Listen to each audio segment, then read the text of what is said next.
হ্যাঁ ma'am, start হয়েছে। ঠিক আছে। আচ্ছা এটা কতটা, এই এই কোয়েশ্চেনটা 40 থেকে? হ্যাঁ ম্যাম, 40 থেকে। এই যে আপনি খালি বুঝিয়েছেন না, হুম। ওই 100 ফর 3 ইয়ার্স, হ্যাঁ, এরপর থেকে অতটাই, হ্যাঁ অতটাই বুঝতে পেরেছি। হ্যাঁ হ্যাঁ হ্যাঁ, এরপর থেকে পজ হয়ে গেছে। अच्छा अच्छा। अच्छा ठीक है, तो हम एक बार फिर से बताते हैं। तो हम लोग को जब भी बॉन्ड में इन्वेस्ट करना है तो हमें दो चीज मिलेगा। एक तो हमें इंटरेस्ट मिलेगा जितने साल का बॉन्ड हम लोग परचेज कर रहे हैं, और जब ये टर्म खत्म हो जाएगा तो जितना हम लोगों ने इन्वेस्ट किया उतना रिटर्न मिल जाता है, या फिर कभी कभी उससे ज्यादा भी मिलता है। अगर उतना ही मिलेगा तो बोलेंगे पार पे रिडीम हुआ, और अगर उससे ज्यादा मिलेगा तो प्रीमियम पे रिडीम हुआ। तो अब हम लोगों ने इंटरेस्ट कैलकुलेट किया, 3 साल के लिए हमें 100 रुपीज मिलेगा। तो ये यहाँ पर हमें जो बेनिफिट मिल रहा है इंटरेस्ट के नाम से 3 साल के लिए हमें मिलेगा। लेकिन हम लोग को ये पता करना है कि हमें बॉन्ड कितने रुपए से खरीदना चाहिए, मतलब मार्केट में उसका रेट कितना चले तब हमें बॉन्ड खरीदना चाहिए। तो देखो, 100 रुपए करके ये जो हमें मिल रहा है ये तो हमें 3 साल मिलेगा। एक साल मतलब पहले एक साल खत्म होगा, फिर दूसरा, फिर तीसरा। तो वो सभी का हम लोग प्रेजेंट वैल्यू निकाल लेंगे, प्रेजेंट वैल्यू ऑफ इंटरेस्ट। ठीक है, तो ये जो इंटरेस्ट हमें 3 साल तक मिलेगा 100 100 100 करके, उसका आज का वैल्यू हम लोग निकाल लिए। ये देखो, present value of 100 interest a by i, 1 - 1 divided by 1 + i whole to the power n। ये प्रेजेंट वैल्यू ऑफ एन्युटी है। एन्युटी रेगुलर, रेगुलर क्यों हुआ? क्योंकि हमें इंटरेस्ट जो है ईयर एंड में मिलेगा। कुछ नहीं बोला है तो हमें यही मानना होता है। एन्युटी रेगुलर, तो उसका मैंने फॉर्मूला लगाया। ये एन्युटी क्यों है? क्योंकि 100 रुपीज करके हमें फिक्स्ड मिलता जा रहा है, फिक्स पीरियड के लिए, जो कि 3 इयर्स है। तो फिर हम लोग को जो अमाउंट मिल रहा है वो अगर देखा जाए वैसे तो 300 दिखेगा ना, हमें लगेगा अच्छा हम लोग तो 300 रुपए का अर्न कर रहे हैं। लेकिन हम लोग जब टाइम वैल्यू मनी सीख रहे हैं तो हम लोग ये गलती नहीं कर सकते कि 100 करके जो मिलेगा वो 300 रुपए के बराबर है। क्यों? क्योंकि आज का 100, फिर एक साल बाद का 100, फिर दूसरे साल बाद का 100, तीसरे साल बाद 100, ये एक जैसा नहीं होता है। तो सभी का प्रेजेंट वैल्यू निकल गया कि जो 100 रुपए हमें लगातार 3 साल तक मिलने वाले हैं वो उसका आज का वैल्यू है 232। मतलब जो 300 रुपए का वैल्यू आज के डेट पे 232 है। इसके बाद हम लोग को और क्या मिलेगा? हम लोग को जो पैसा हम लोगों ने कंपनी में लगाया पैसा वो रिटर्न मिल जाएगा। तो हम लोगों ने 1000 रुपए लगाने का सोचा है। ये देखो, हम लोगों ने 1000 रुपए लगाने का सोचा है। पर ये 3 इयर्स, इन्वेस्टर इंटेंड्स परचेजिंग ए 3 ईयर 1000 पर वैल्यू बॉन्ड। तो 1000 रुपए लगाने का सोचा है। ठीक है, तो अगर पर पे ही रिडीम होगा, जो कि क्वेश्चन हमें बताया है, मैच्योरिटी कैसा है? पार पे है। मतलब अगर 1000 रुपए लगाएंगे तो जितने टर्म पीरियड है खत्म होने के बाद 1000 रुपए करके ही मिलेगा। तो 1000 का अगर 1000 ही मिलेगा तो वो तो लेकिन मिलेगा 3 साल बाद। तो उसका आज का वैल्यू कितना है? मतलब मुझे 1000 रुपए मिलेगा 3 साल बाद, तो उसका आज का वैल्यू कितना है? तो उसका आज का वैल्यू निकालने के लिए हम लोगों ने डिस्काउंट रेट लगाया। लगाने के बाद हमारा 675 है इसका प्रेजेंट वैल्यू। तो टोटल बेनिफिट जो है, जो कि एन्युटी और सिंगल कैश फ्लो के तौर पे, यानी इंटरेस्ट और जो है फिक्स्ड अमाउंट के तौर पे हमें मिल रहा है, उसका आज का वैल्यू है 907। तो हमें बॉन्ड कितने में परचेस करना चाहिए? तो बॉन्ड हमें वन उतने से परचेस। हाँ बोलो। 1000 में बोल रहा है, और मिल रहा है हमें 907 रुपए, तो लॉस होगा। मिल रहा है 907 में नहीं, अगर हम लोग इस बॉन्ड में इन्वेस्ट करेंगे तो हमें 907 रुपए का बेनिफिट मिलेगा। मतलब ये इन्वेस्टमेंट से हमें 907 रुपए का अर्निंग मिलेगा। तो मार्केट में कितने का बॉन्ड मिले तो हमें खरीदना चाहिए, मतलब ये बॉन्ड कितने रुपए का मिले तब हमें खरीदना चाहिए। तो ऑब्वियसली ये बॉन्ड अगर 907 से कम में मिलेगा तो ही हमें खरीदना चाहिए। अगर मुझे ये कोई इन्वेस्टमेंट करके 907 रुपए मिलने वाले हैं, सोचो कि हम लोगों ने कोई एक इन्वेस्टमेंट करना है जिससे 907 रुपए हमें मिलने वाला है। तो हम लोग ये इन्वेस्टमेंट ले या ना ले, तो ये इन्वेस्टमेंट कब लेंगे? अगर मुझे ये इन्वेस्टमेंट मान लो मुझे। हाँ बोलो। 900 টাকার কম ইনভেস্টমেন্ট যদি হয়, हम्म। সেক্ষেত্রে যদি 907 টাকা প্রফিট হয়, সেক্ষেত্রে আমার ইনভেস্টমেন্টে নেওয়া উচিত। হ্যাঁ, নেওয়া উচিত। মানে আমি যদি 907 ধরো আমি এফডি করেই বলছে 907 টাকা পাবো, তাহলে আমি এফডি যদি 1000 টাকার করে 907 টাকা পাই, আমি কেন নেব? তাহলে আমার কত টাকা এফডি পেলে আমি নিতে পারি যদি আমার বেনিফিট 907 আমাকে রিটার্ন দিচ্ছে? তাহলে 907-এর কম ইনভেস্ট করব, আর যদি 907 পাবো তবেই আমার নেওয়া উচিত, সেরকম। হ্যাঁ। तो यहाँ पर वही लिखेंगे, purchase if only price is less than 907, और इक्वल भी बोल सकते हैं। देखो इक्वल इसीलिए बोल सकते हैं, देखो 907 से कम में मिलेगा तो ही लेना चाहिए, बेनिफिट है। और अगर इक्वल में मिला और अगर हम लोगों ने ले लिया तो हम लोग का बेनिफिट भी नहीं होगा, लॉस भी नहीं होगा। ऑब्वियसली कुछ गेन तो नहीं होगा, बट हम लोग का लॉस भी नहीं होगा। मतलब मान लो 907 लगा के 907 ही मिला बाई चांस, ठीक है, तो भी हम लोग ले सकते हैं। बाकी इसमें कुछ बेनिफिट तो है नहीं, लेकिन इससे ज्यादा पे नहीं ले सकते। मतलब ये लिखने के लिए लिख दिया मैंने कि 907 से कम में मिले तो ही लेना चाहिए, अदरवाइज इक्वल मिले तो भी ठीक है, no profit no loss, but इससे ज्यादा पे हमें नहीं लेना चाहिए। तो हम लोग को वैसे लिखने के लिए देगा नहीं, ठीक है। तो हम लोग को क्या है कि कमेंट मतलब कमेंटमेंट तो लिखने देगा नहीं, हमारा एमसीक्यू रहेगा। हमें बस बताना है, यहाँ पर हमें ऑप्शंस दे देगा कि 907, 906, 904 ऐसे करके, या 1000, फिर हमें उस पर टिक करना पड़ेगा। ये देखो, तो परचेज वैल्यू कितना होना चाहिए, 907 रुपए 125 या उससे कम होना चाहिए। अच्छा, अब परपिचुइटी, तो परपिचुइटी का ये वाला क्वेश्चन हम लोगों ने ना कर लिया था, अगर याद आ रहा है हम दिखाते हैं। ये परपिचुइटी वाला क्वेश्चन हम लोगों ने किया था। ম্যাম হ্যাঁ বলো। বলছি আপনি একটু আগে একটা এক্সাম্পল দিলেন, বলছি ওটা হুম। একটু আমার মানে জানার ছিল, সেটা একটু জানতে পারি? হ্যাঁ বলো না কি? ম্যাম আপনি একটা কথা বললেন যে ব্যাংকের কাছ থেকে আমরা যখন কোনো লোন নিই, বা হুম লোন নিই বলা ভুল, মানে ব্যাংকে আমরা যদি কখনো কোনো কোনো ডিপোজিট বা কিছু করি, হুম সেই ক্ষেত্রে ব্যাংক আমাদেরকে একটা রিটার্ন দেয় যে 1 লাখ হুম। টাকার 20,000 টাকা সুদ, আপনি যেটা বললেন। হ্যাঁ তো হ্যাঁ ওই 20,000 টাকা আমরা যেটা বলছি যে সুদ পাচ্ছি বা ইন্টারেস্ট পাচ্ছি, ওটা তাহলে ইন্টারেস্ট নয়, ওটা হচ্ছে এক কথায় মানে টাইম ভ্যালু অফ মানিতে এট দ্যাট টাইম, কম্পেনসেশন। হ্যাঁ কম্পেনসেশন। হ্যাঁ, মানে আমি 5 বছর পর আমার টাকার যে ভ্যালুটা দাঁড়াবে আমি সেটা হচ্ছে, সেটাই পাই। হ্যাঁ যেমন ওরা আমরা হচ্ছে, বলি না, যেমন দেখবে তুমি শুনবে বাড়িতে বলতে, থাক থাক জমিটা পড়ে থাক, যত সময় যাবে দাম বাড়বে। আমরা বলি না যে এই জিনিসটা এখন বিক্রি করব না, সময় যত যাবে দাম বাড়বে। কিন্তু তুমি হ্যাঁ একটা ম্যাম, জিনিস ভেবে দেখো, আজকে তুমি বিক্রি করে ধরো কোনো একটা জমি 1 লাখ টাকা পাচ্ছ, 5 বছর হ্যাঁ পর বিক্রি করলে তুমি ধরো ওটার পাচ্ছ 2.5 লাখ টাকা। আমি একটা এক্সাম্পল দিচ্ছি, কিন্তু কেউ আমাকে না বেশি টাকা দেয় না। কথাটা হচ্ছে আমিও কাউকে দেবো না, কেউ আমাকে দেবে না। ওটা হচ্ছে সময়ের জন্য কিন্তু জিনিসটার দাম বাড়লো, কিন্তু তুমি পার্চেসিং পাওয়ারটা ভাবো, তুমি আজকে 1 লাখ টাকা পাচ্ছ, পাঁচ পাঁচ বছর পর 2 লাখ টাকা পাচ্ছ, ব্যাপারটা তোমার জন্য মোরারলেস একই হবে। হ্যাঁ, কিছু কিছু হ্যাঁ ক্ষেত্রে আমরা বেশি পাই, কখন, যেমন ধরো সাডেনলি কোনো একটা জায়গাতে কিছু ছিল না, সেখানে অনেক ফ্যাক্টরি হয়ে গেল, এবারে ফ্যাক্টরি করার জন্য জমি লাগবে, তখন মানুষ জমি বিক্রি করলে অনেকটা বেনিফিট পেতে পারে। ওটা একটা সার্টেন কন্ডিশন, যে আমার এরিয়াতে কিছু ছিল না, হঠাৎ করে আমার এরিয়াতে বড় বড় ফ্যাক্টরি এস্টাবলিশ হচ্ছে, তখন কিন্তু আমি অনেক দামে সেই জিনিসগুলোকে বিক্রি করতে পারি, তখন আমার বেনিফিট হয়। কিন্তু নর্মালি আমরা যেটা বলি না, রেখে দাও দাম বাড়বে, অবশ্যই দাম বাড়বে, কারণ আজকে তুমি একটা পেন 5 টাকায় কিনছো, 2 বছর পর ওই পেনটাই 7 টাকায় কিনবে। কিন্তু তুমি আমাকে বলো, তুমি যাকে 2 টাকা বেশি দিলে, ওটা আমার মনে হবে, তোমার মনে হবে যে তুমি 2 টাকা বেশি দিয়ে পেনটা কিনলে, কিন্তু না, সময়ের সাথে সাথে কিন্তু যে পেনটা বানাচ্ছে তার জন্য পেনটা বানাবার খরচাও বেড়ে গেছে, না তো লেবারের খরচা সেটা আছে, না তো মেটেরিয়ালের খরচা সেটা আছে, না তো যে বিক্রি করছে তার জন্য আর্নিং সেটা আছে। মানে আমাদের তো, যেমন আমার জন্য 5 থেকে 7টা বেশি লাগছে, এটা আমার, আমি যখন অ্যাজ এ কাস্টমার ভাবছি তখন কিন্তু আমার বেশি লাগছে, কিন্তু ব্যাপারটা ওরকম না, ব্যাপারটা হচ্ছে ইনফ্লেশন, টাইম ভ্যালু মানি, পারচেজিং পাওয়ারের জন্য এরকম হচ্ছে। কারণ আমাদেরকে বলে না বড়রা যে আমাদের তো, আমরা তো 1 টাকাতেই কত কি কিনে নিতাম, আর তোমাদের 50 কেন 500 টাকা দিলেও কিছু হয় না। কিন্তু কথাটা এটা নয়, কথাটা হচ্ছে যে কি করে হবে, কারণ তখন 1 টাকায় যা পাওয়া যেত এখন কিন্তু 1 টাকায় সেটা পাওয়া যায় না, তাহলে কি করে হবে? এটাই হ্যাঁ ma'am. Time value of money, এটাই আমি টাইম ম্যাম ভ্যালু। ওই জন্য ম্যাম জানতে চাইছি যে আমরা অনেক সময় পোস্ট অফিসে বা ইয়েতে ফিক্সড ডিপোজিট করি যে 5 হুম বছরের জন্য হুম। আমরা রেকারিং এর মানে ব্যাংক সরি, যেটাকে আমরা পোস্ট অফিস রেকারিং বুক বলি, হ্যাঁ সেগুলোতে হ্যাঁ, ধরুন আমি, আরডি। হ্যাঁ আরডি। তো হুম ওগুলোতে ধরুন আমি বললাম যে আমি 10,000 টাকা রাখলাম, এটা আমাকে 2 বছর পর বা 5 বছর পর 3,000 টাকা রিটার্ন দিচ্ছে। হুম মানে হুম হুম এরকম এর থেকে বেশি দেয় না। হুম হুম। 10,000 টাকাতে এর থেকে বেশি দেয় না ম্যাম। তো হ্যাঁ, সেই ক্ষেত্রে আমি বলতে চাইছি যে 10,000 টাকা তাহলে টাইম ভ্যালুটা কি ওর জন্য বেশি, নাকি মানে ওটা ওদেরও কিছু প্রফিটের জন্য ওটা কিছু কম করে দেওয়া হয়? এবার সাধারণ মানুষ যদি ওটা বুঝতে পারে না, ওরা এটা কিছু বোঝার চেষ্টাও করে না। হ্যাঁ এবার আমি দেখো, দেখো, হ্যাঁ বলো বলো। আমি ওই জন্য জানতে চাইছি যে মানে যদি কোনো অ্যাকাউন্টেন্ট যদি কাজটা করে, তখন হুম। সে এটা কিরকম হিসেবে ভাববে?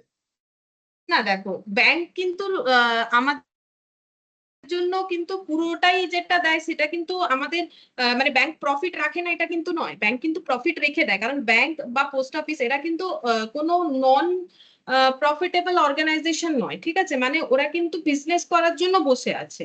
তো মার্কেটে অ্যাকচুয়ালি ব্যাংক এরকম ভাবে কাজ করে জানো তো, ব্যাংক আমার থেকে নিল, ধরো এফডির টাকাটা নিল, তো ব্যাংক এবারে ওই টাকাটাকে কি করবে, ব্যাংক নিজের কাছে ফেলে রাখবে না, ব্যাংক ওই আমাকে যে এক্সট্রা টাকাটা দেবে সেটা তো ওকে কোথাও থেকে ইনকাম করে নিয়ে আসতে হবে, সেটাও কোথা থেকে নিয়ে আসে, ব্যাংক কি করে আমাদের টাকাটাকে ও শেয়ার মার্কেট, মিউচুয়াল ফান্ড, বিভিন্ন বিভিন্ন জায়গায় লাগায়, কিন্তু হ্যাঁ আরো অন্যান্য জায়গাতেও লাগায়, বিভিন্ন জায়গায় ব্যাংক কিন্তু নিজের টাকাটাকে ইনভেস্ট করে, মানে নিজের তো ওর কিছু নয়, আমাদের টাকাটাকে ইনভেস্ট করে, কিন্তু ব্যাংক আমাদেরকে সেফটি সিকিউরিটির দেয়। তাই জন্য লোক শেয়ার না কিনে ব্যাংকে টাকা লাগাবার কথা ভাবে। দেখো শেয়ার যতই হোক রিস্কি, তো তুমি যতই বুঝে লাগাও তোমার কিছু হলে হতে পারে, কিন্তু ব্যাংকের ক্ষেত্রে কিন্তু এটা হবে না, ভারতের যে ব্যাংক ব্যবস্থা তাতে কিন্তু তোমার টাকা ডুববে না।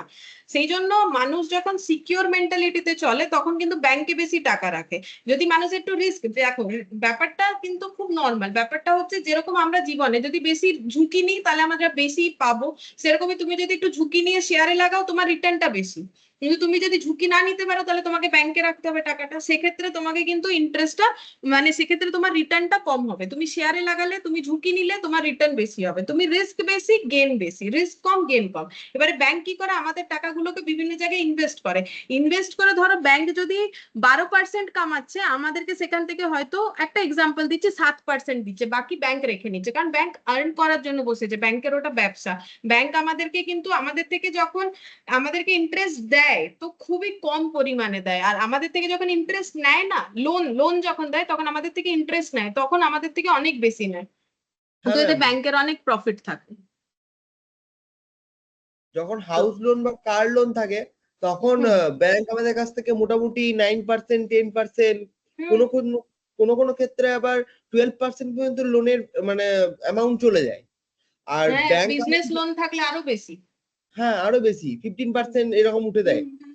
কিন্তু আর যখন দেবে এফডি ফেফডি দেখবে এইটুকু। হ্যাঁ, যখন ও ব্যাংক আমাদেরকে কোনো কিছু ইন্টারেস্ট দেয় তো সেই ক্ষেত্রে বড় জোর 7% খুব ভালো কিছু হলে, বা হ্যাঁ, 5%, সেটাতে অনেক বড় 6%। অ্যামাউন্ট লাগাতে হবে তবে তুমি 7%, আর অনেক দিনের জন্য রাখতে হবে তবে তুমি 7%-এর রিটার্ন হ্যাঁ, পাবে। আবার 60 প্লাস মানে এজড হতে হবে তাহলে হ্যাঁ 7% দেয় অনেক টাইমে। হ্যাঁ, এটাই কথাটা হচ্ছে, ওরাও রোজগার করতে বসে, এবার কি হয় না, দেখো আমরা কেন তাহলে ব্যাংকে রাখবো বা আমরা কেন এ করবো, দেখো সবাই শেয়ার মার্কেটটা বুঝতে পারে না প্রথম কথা, তারপরে রিস্ক আছে, ঠিক আছে, এবারে আমরা তখন কি মনে করি, আর দেখো শেয়ার কেনার জন্য একটা ভালো অ্যামাউন্ট না হলে তো তুমি শেয়ার কিনতে পারবে না, কিন্তু তুমি চাইলে ব্যাংকে একটা 1000 টাকাও রাখতে পারো, আমি একটা কথার কথা বলছি, একটা 1000 টাকা একটা 5000 টাকাও রাখতে পারো, আর ব্যাংক আমাদেরকে কম দিলেও কি হয়েছে, ধরো বাড়িতে আমি 5000 টাকা ফেলে রেখেছি, যদি 10 বছরও ফেলে রাখি ওটা 5000ই হবে, ওটা বাড়বে না, কিন্তু আমি ব্যাংকে ফেলে রাখলে কিছু হলেও তো পাবো, কারণ আমি নিজেই তো নিজের জন্য ইন্টারেস্টটাকে রাখতে পারি না, মানে মানুষের পক্ষে তো এটা সম্ভব হয় না যে আচ্ছা আমারই 5000 টাকাটা না 1 বছর পর 5100 হয়ে যাওয়া উচিত, তাহলে আমি ওই জায়গায় একটা 100 টাকা ঢুকিয়ে দিই, ওটা আমরা করে উঠতে পারি না বাড়িতে, সেই জন্য এই ব্যাংক ব্যবস্থা, ওখানে রাখলে সবার টাকা যার যেরকম আছে সেই হিসেবে কিছু কিছু কিছু কিছু হলেও বাড়বে, ঠিক আছে, আর শেয়ার মার্কেটটা তো মানুষ এখনো সেভাবে বুঝে উঠতে পারেনি, বা বুঝে উঠলেও তো রিস্ক আছে, অবভিয়াসলি রিস্ক আছে, যেটা কিন্তু ব্যাংকের থেকে কম্পেয়ার করে বলছি রিস্ক আছে, মানুষ বুঝলে ঠিক আছে লস প্রফিট হতে থাকে, কিন্তু ব্যাংকে তোমার লসের কোনো ব্যাপার নেই, এটা কিন্তু গেন খুবই কম খুবই কম, মানে রিস্ক নিতে পারলে অবভিয়াসলি কোম্পানিতে আমাদেরকে ইনভেস্ট করা উচিত, কিন্তু সেটা তো আর বয়স্ক মানুষেরা করবে না, সেটা করলে ইউথদেরকেই করতে হবে, এখন কারো যদি এজ 60 প্লাস হয়ে গেছে 70, তারা তো নিশ্চয়ই চাইবে না যে রিস্ক নিয়ে শেয়ার মার্কেটে লাগায়, কেউ কেউ লাগাতেই পারে কিন্তু ওগুলো এক্সেপশনাল কেস হয়, কারো যদি প্রিভিয়াস কোনো নলেজ থাকে তবেই করতে পারে, কিন্তু ব্যাংকে পয়সা রাখার জন্য কোনো নলেজের দরকার নেই, ব্যাংক ব্যবস্থা একটা যেটা সরকার চালায়, কিছু প্রাইভেট কোম্পানি চালায়, আমরা সেখানে পয়সাটা রেখে দিলাম, এরকম হয় ব্যাপারটা, তো ব্যাংকের ভালো প্রফিট থাকে, তবেই তো ব্যাংক ব্যবস্থা চলছে এইভাবে, কারণ ব্যাংক আমাদেরকে দেবে এইটুকু, আমাদের থেকে নেবে এত। Thank you ma'am. ठीक है चलो देखो, तो परपिचुइटी में आते हैं, परपिचुइटी इसके बाद पढ़ने वाले, जिसमें परपिचुइटी में ये देखो हम लोगों ने पढ़ लिया था परपिचुइटी का ये वाला कंसेप्ट, और इसके साथ हम लोगों ने क्वेश्चन नंबर 41 भी कर लिया था, अभी हम लोग पढ़ेंगे ग्रोइंग परपिचुइटी, ठीक है, तो परपिचुइटी क्योंकि पढ़ लिया था तो अभी हम लोग ग्रोइंग परपिचुइटी पढ़ेंगे, तो यहाँ देख लो, यहाँ पर एक बार आते हैं क्या क्या हम लोगों ने पढ़ लिया। बॉन्ड पढ़ लिया, परपीचुइटी पहले पढ़ लिया था, अभी हम लोग ग्रोइंग परपीचुइटी पढ़ेंगे और बाकी बस ये लास्ट का 3 है छोटा छोटा। तो ग्रोइंग परपीचुइटी देखो क्या होता है।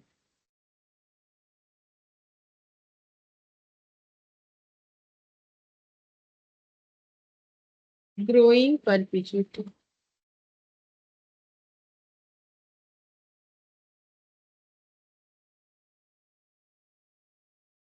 a stream of cash flow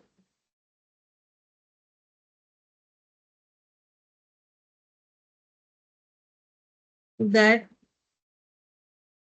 grow at constant rate forever।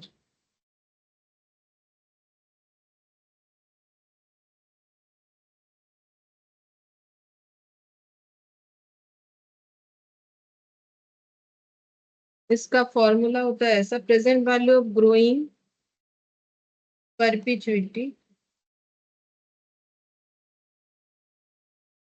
a divided by 1 minus g, sorry I minus g, I a annuity, I interest rate, g growth rate। तो ग्रोइंग परपेचुइटी नाम से ही पता चल रहा है, मतलब जो पैसा हमारा बढ़ेगा, stream of cash flow that grow at constant rate forever. अगर किसी कांस्टेंट रेट के साथ कोई अमाउंट बढ़ रहा है तो उसे हम लोग बोलेंगे, अगर वो अमाउंट परपेचुइटी की तरह है तो उसे हम लोग बोलेंगे ग्रोइंग परपेचुइटी। परपेचुइटी का मतलब क्या था, परपेचुइटी और एन्युइटी लगभग सेम होता था, ठीक है। अगर जो लिखा था एक बार देखेंगे तो परपीचुइटी में भी हमारा सेम अमाउंट रिसीव या पेड होता है, रेगुलरली होता है, बट इसमें टाइम पीरियड हमें नहीं पता चलता है, ठीक है, क्योंकि परपीचुइटी का मतलब ही है कि मतलब जिसका कोई खत्म नहीं है, ठीक है, वो चलता ही जाता है, उसे हम लोग बोलते हैं परपीचुइटी। तो यहाँ पर ग्रोइंग परपीचुइटी जो है, इसमें हम लोग 3 वर्ड मिला के ग्रोइंग परपीचुइटी बनता है। एक है ग्रोइंग, एक है परपीचुअल और एक है एनुइटी। तो ग्रोइंग का मतलब है ग्रो एट कांस्टेंट रेट, ये वाला जो रेट हमें क्वेश्चन बता देगा। परपिचुअल का मतलब होता है इनफाइनाइट, जिसका कोई अंत नहीं है। एन्युइटी का मतलब है सेम अमाउंट रिसीव्ड या पेड, रेगुलर होता है, लेकिन नॉर्मली एन्युइटी में फाइनाइट पीरियड होता है। नॉर्मली नहीं, एन्युइटी का मतलब है एक फिक्स पीरियड होगा, जो कि परपिचुअल होने के कारण एन्युइटी में, यहाँ पर एन्युइटी में फाइनाइट पीरियड हमें नहीं दिखता है, बिकॉज ये परपिचुअल, ठीक है। तो ये इनफाइनाइट रेगुलर सेम अमाउंट वाला कंसेप्ट है जो कि परपिचुइटी होता है। इसमें ग्रोथ रेट लग जाने पे ये ग्रोइंग परपिचुइटी हो जाता है।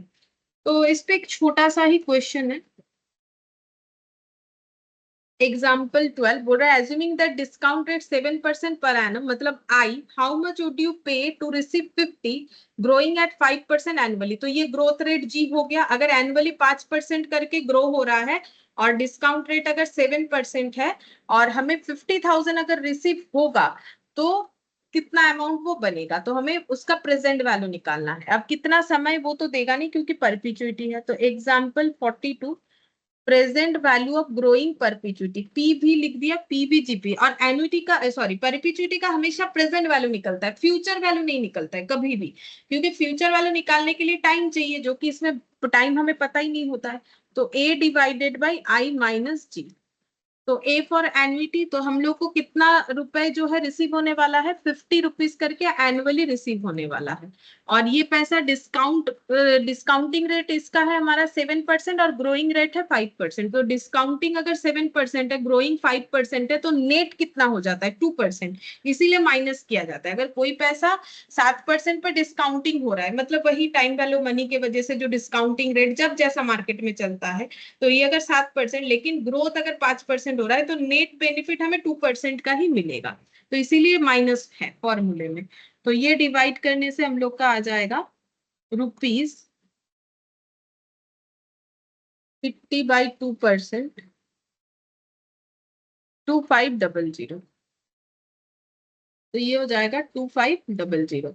तो यही पूछा था कि present value of growing perpetuity कितना होगा, assuming that discount rate how much would you pay to receive, कितना हमें पे करना पड़ेगा ताकि हमें 50 रुपीज एनुअली रिसीव होता जाए, तो 2005 रुपए 40। अच्छा, इसके बाद हम लोग पढ़ेंगे net present value. Net present value पे क्वेश्चन यहाँ पर है, ये वाला क्वेश्चन नंबर 43। तो नेट प्रेजेंट वैल्यू बता देते हैं। नेट प्रेजेंट वैल्यू से हमें क्या सीखना होता है, ये इंटर में भी ये सब टॉपिक होता है। इंटर में ये पूरा टाइम वैल्यू मनी रहता है फाइनेंशियल मैनेजमेंट वाले चैप्टर में। तो नेट प्रेजेंट वैल्यू को हम लोग एनपीवी बोलते हैं, ठीक है। तो एनपीवी कैसे निकालते हैं, एनपीवी ऐसे निकलता है, present value of cash inflow minus present value of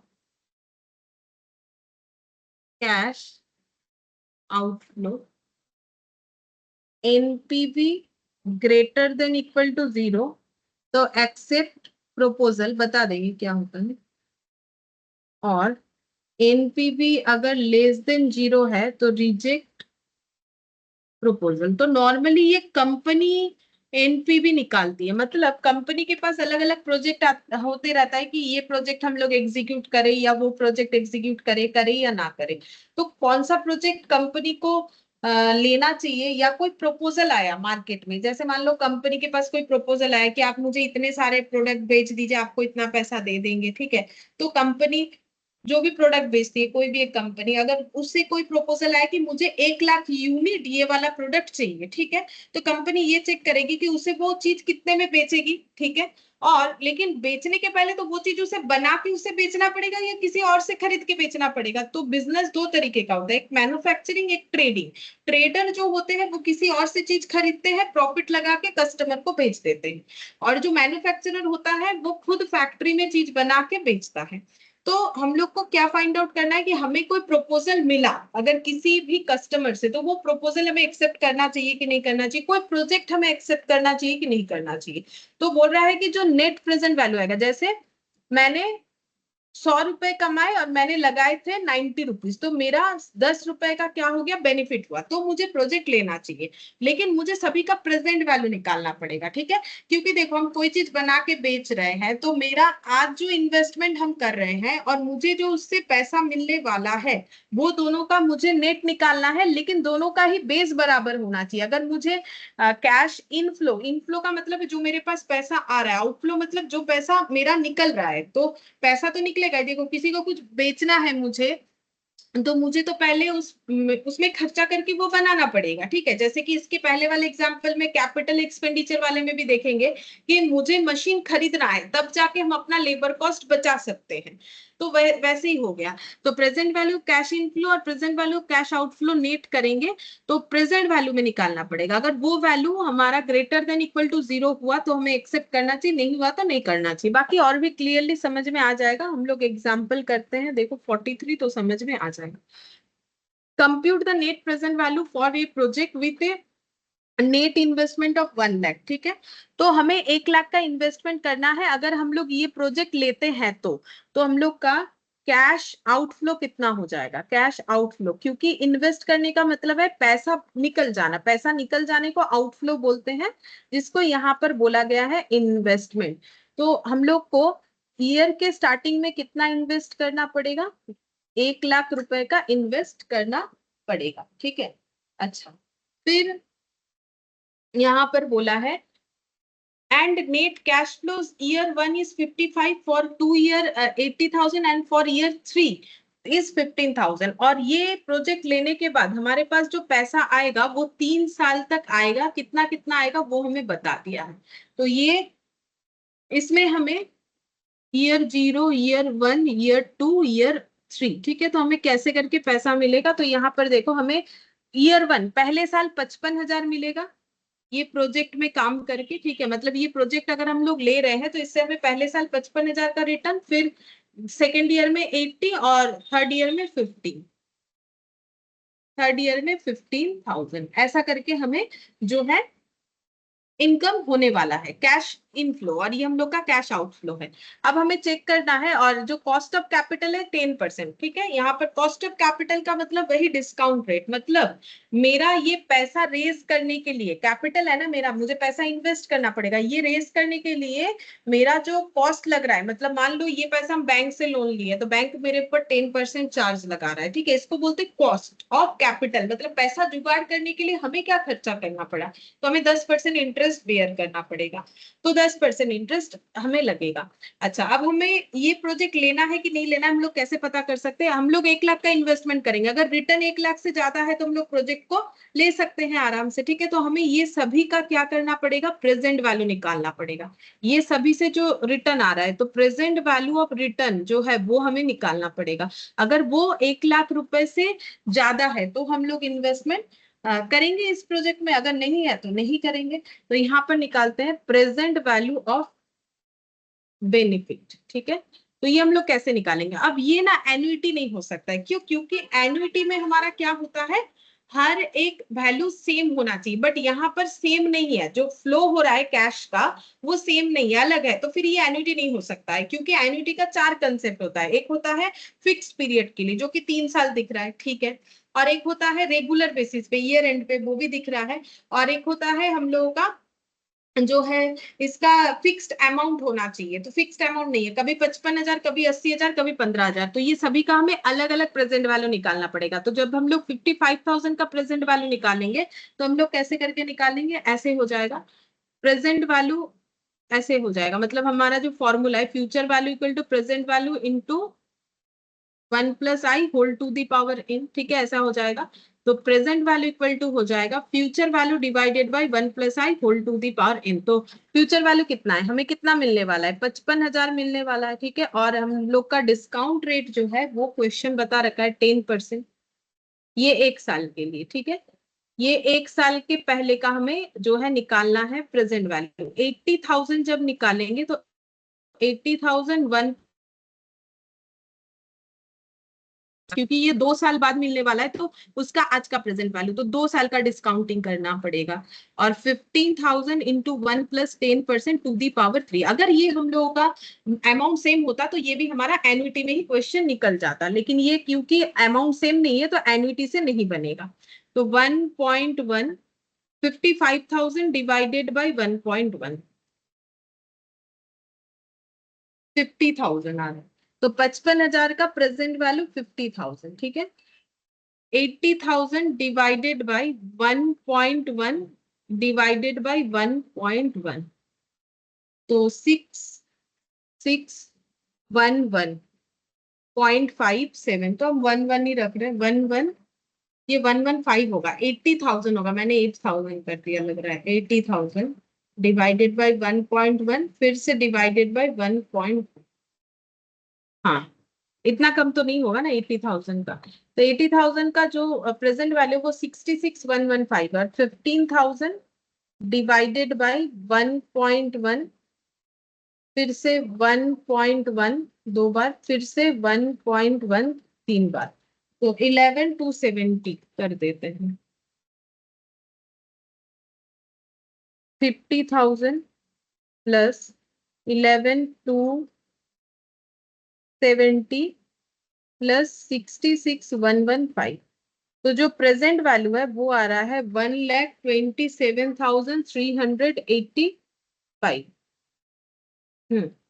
तो हम लोग को जो बेनिफिट मिल रहा है वो मिल रहा है 1,27,385, और हम लोगों ने इन्वेस्ट किया है 1 लाख रुपए, ठीक है। तो ये प्रोजेक्ट हमें ले लेना चाहिए क्योंकि हमें रिटर्न में तो मिल रहा है, कितना मिल रहा है 27,385। तो ये जो 27,385 है इसे को ही बोला जाता है नेट प्रेजेंट वैल्यू, मतलब नेट हमें कितना मिल रहा है, 1 लाख लगा रहे हैं तब जाके 1,27,385 मिल रहा है, तो मिल कितना रहा है 27,385, क्योंकि 1 लाख तो हम लोगों ने खुद लगाया था, ठीक है। तो रिटर्न का मतलब क्या होता है, कैपिटल को लेस करने के बाद, तो 27,385 इज द रिटर्न। जब रिटर्न का हम लोग प्रेजेंट वैल्यू निकाल लेते हैं तो उसे हम लोग बोलेंगे नेट प्रेजेंट वैल्यू, ठीक है। तो नेट प्रेजेंट वैल्यू अगर greater than equal to zero है, क्यों लिखा, क्योंकि ये रिटर्न जीरो से जीरो या जीरो से देखो जीरो होने से बोलेंगे प्रोजेक्ट में काम तो किया but no profit no loss हो गया।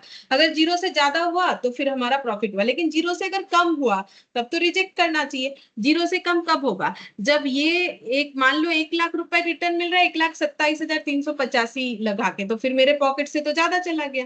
तो ये मेरा नेट प्रेजेंट वैल्यू आ गया। नेट प्रेजेंट वैल्यू कैसे निकाला, present value of cash inflow, तो जो कैश इनफ्लो था उसका प्रेजेंट वैल्यू और present value of cash outflow, तो कंपेरेबल हो गया। और अब इसके बाद एक लास्ट पॉइंट है, ये वाला रियल रेट ऑफ रिटर्न। एक है CAGR, अच्छा ये भी एक बाकी है CAGR, ये बता देते फिर real rate of return. Real rate of return यहाँ दिया नहीं है, हम बता देंगे, ठीक है। तो ये CAGR ये एक बता देते हैं,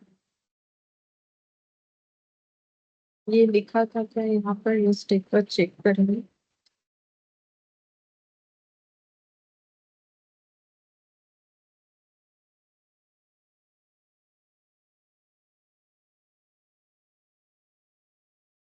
CAGR NP भी बता दिया, फिर रियल रेट ऑफ रिटर्न ये भी कर लेंगे, ठीक है। तो अब पहले CAGR बता देते हैं।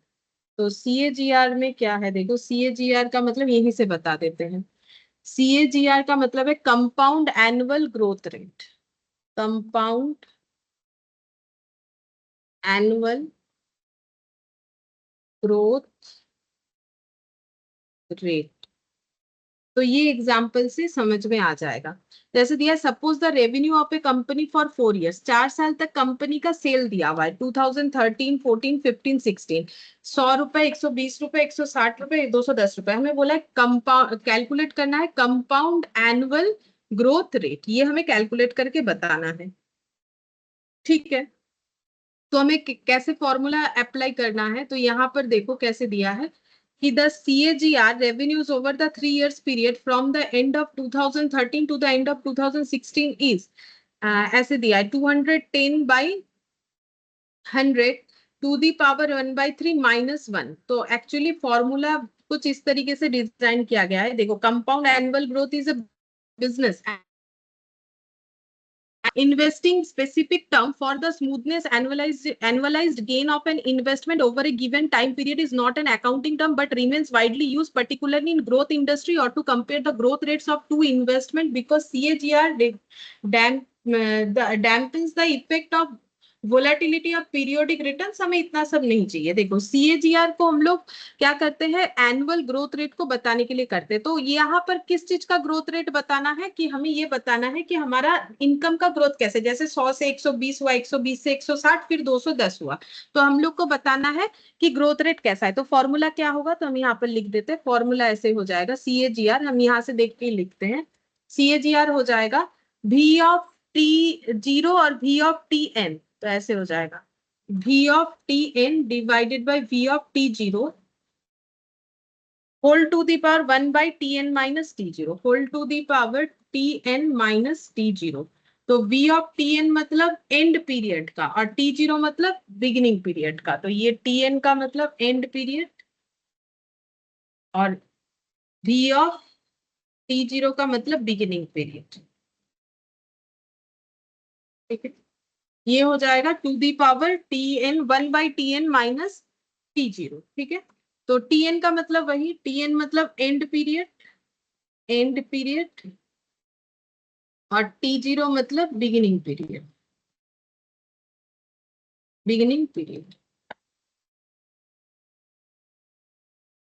CAGR अब निकालते हैं, जैसे कि ये वाला एग्जांपल दिया था। तो लास्ट पीरियड का V मतलब हम लोग का यहाँ पर जो अर्निंग हो रहा है, ठीक है।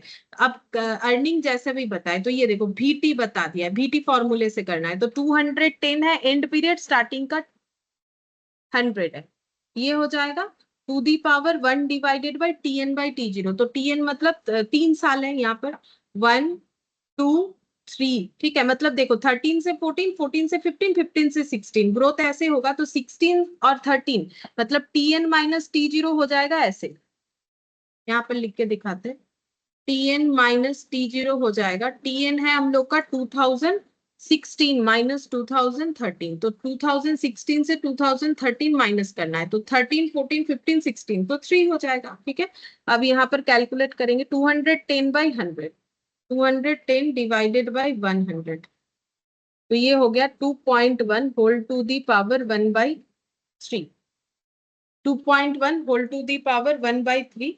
अब और एक -1 भी है ना फॉर्मूले में, वो नहीं लिखा, यहाँ पर एक -1 भी हो जाएगा, तो ये हो गया -1, यहाँ पर हो जाएगा -1, तो ये हम लोग को निकालना है, तो यहाँ पर ये वैल्यू है आ रहा है 1.2774, ये आ जाएगा 1.2774, बताते हैं कैसे आएगा, -1 करने से 0.2774, 0.2774 ये आंसर आ जाएगा, मतलब अगर परसेंटेज करे क्योंकि ग्रोथ रेट है तो 27.74%। तो फॉर्मूला कैसे हो गया, हमें ग्रोथ निकालना है, सिंपल सिस्टम है कि हमें एक रेवेन्यू दे दिया था, इनकम एक कंपनी का लगातार 3 साल का, ठीक है, तो ग्रोथ कैसे हुआ, तो ग्रोथ हम लोगों ने निकाल लिया है 2,210 रुपए एंड वाला और स्टार्टिंग वाला 100 रुपए। अब इस पे ये फॉर्मूला अप्लाई करना है, -1 भी रहेगा इस फॉर्मूले में। और ये 1/3 हम लोग कैसे निकाल सकते हैं, इसके लिए देखो हम लोगों ने डर्टी पावर जो है पहले सीखा हुआ है ना, ये देखो डर्टी पावर दिखाते हैं, कहाँ सीखा था डर्टी पावर,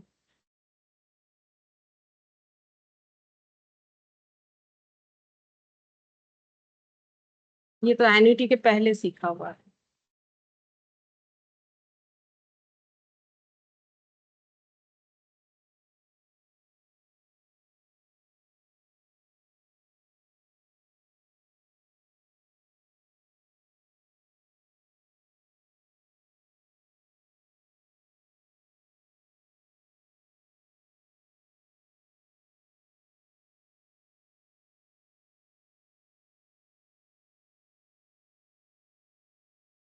सेकेंड, थर्ड,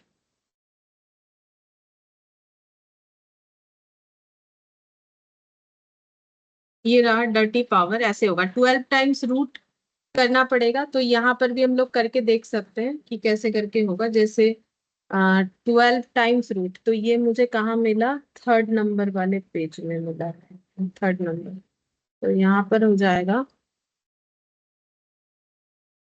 इसका 12 टाइम्स रूट होगा, 2.1 का 12 टाइम्स रूट होगा पहले, 1 2 3 4 5 6 7 8 9 10 11 12, अच्छा 12 टाइम्स रूट के बाद क्या करना पड़ेगा, इसका है टू दी पावर 13, ठीक है, तो 12 टाइम्स रूट, फिर उसके बाद करना है -1, -1 इंटू 1 डिवाइडेड बाई 3 हो जाएगा, +1 हो जाएगा, और इंटू इक्वल टू करके 12 टाइम्स, इंटू इक्वल टू, एक बार, दो बार, 3 4 5 6 7 8 9 10 11 12, तो आई थिंक आ गया आंसर, देखो 1.28, 1.2774 आ रहा है, तो शायद इन्होंने थोड़ा बहुत अप्रोक्सीमेशन इधर उधर किया होगा, या फिर हो सकता है मेरा थोड़ा बहुत कैलकुलेशन करते वक्त कुछ, मतलब कैलकुलेटर में यूज करते वक्त इधर उधर हो गया हो, बट वो जो प्रोसेस मैंने सिखाया था सेम उसी प्रोसेस से ही होगा,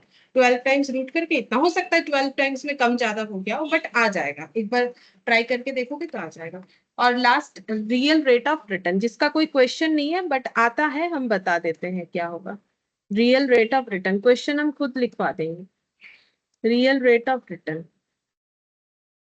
तो रियल रेट ऑफ रिटर्न में लिखना है, the real interest rate is named so to show the real interest rate is named so to show what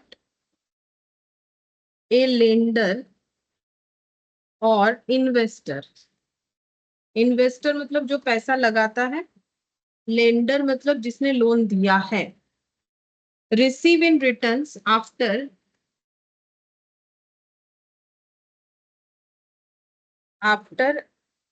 inflation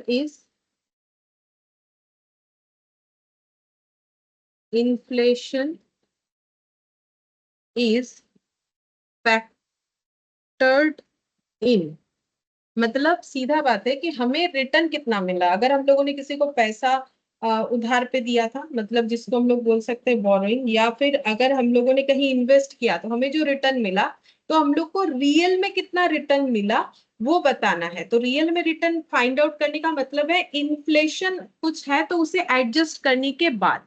तो रियल रेट ऑफ रिटर्न कैसे कैलकुलेट होगा? Real rate of return RRR, तो ये हो जाएगा नॉमिनल रेट ऑफ रिटर्न, मतलब जो return देने का बात हुआ है माइनस कर लेंगे रेट ऑफ इन्फ्लेशन, तो आंसर आ जाएगा। तो एक एग्जाम्पल दे देते हैं, ये बेसिकली एक बार एग्जाम में भी आया है ये क्वेश्चन, तो हम एग्जाम बोल के लिख देते हैं। The nominal rate of growth is 17%, तो नॉर्मल एक ग्रोथ रेट बताए जो कि है 17% and inflation is 9% for the 5 year. Let P be the gross domestic